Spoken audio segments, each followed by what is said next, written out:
বলিউড অভিনেতা সাইফ আলী খান গত বুধবার নিজের বাসায় এক দুষ্কৃতিকারীর আঘাতে আহত হন। ওই ঘটনায় মোহাম্মদ শরীফুল ইসলাম শেহজাদ নামে একজনকে গ্রেফতার করেছেন ভারতীয় পুলিশ। তিনি সাইফকে হত্যার চেষ্টার বিষয়টি স্বীকার করেছেন বলে দেশটির গণমাধ্যমে দাবি করা হয়েছে। ভারতীয় পুলিশ জানিয়েছে শেহজাদ একজন বাংলাদেশি, যিনি নাম পরিচয় লুকিয়ে মুম্বাইয়ে বাস করছিলেন। ৩০ বর্ষী শেহজাদ মুম্বাই শহরে থানে নামের এলাকায় কেয়ারটেকারের কাজ করতেন। পুলিশ তাকে শহরের হিরানন্দী স্টেটের একটি লেবার ক্যাম্প থেকে গ্রেফতার করে। তাকে জুডিশিয়াল কাস্টডিতে নেয়ার আগে পুলিশ তাকে বান্দ্রাতে নিয়ে জিজ্ঞাসাবাদ করতে চায়। মুম্বাই পুলিশের সিনিয়র এক কর্মকর্তা বলেছেন, জব্দ করা কাগজপত্র বলছে সে একজন বাংলাদেশি মুসলিম।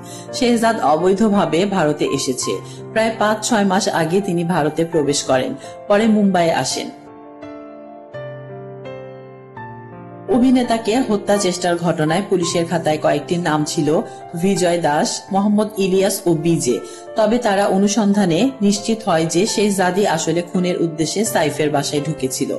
পুলিশের হাতে গ্রেফতার হওয়ার আগে শেহজাদ একটি কনস্ট্রাকশন সাইটে কন্ট্রাক্টর হিসেবে কাজ করেছিলেন। এই ঘটনায় তিনি কেন জড়িত সেই বিষয়টির খোঁজ করছে পুলিশ।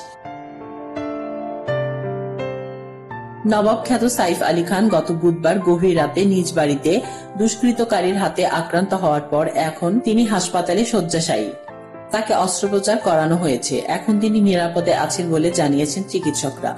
তবে সুস্থ হতে আরো কয়েকদিন লাগবে বলেও জানিয়েছেন তারা। তাসলিম আক্তার শিমু, SBS বাংলা।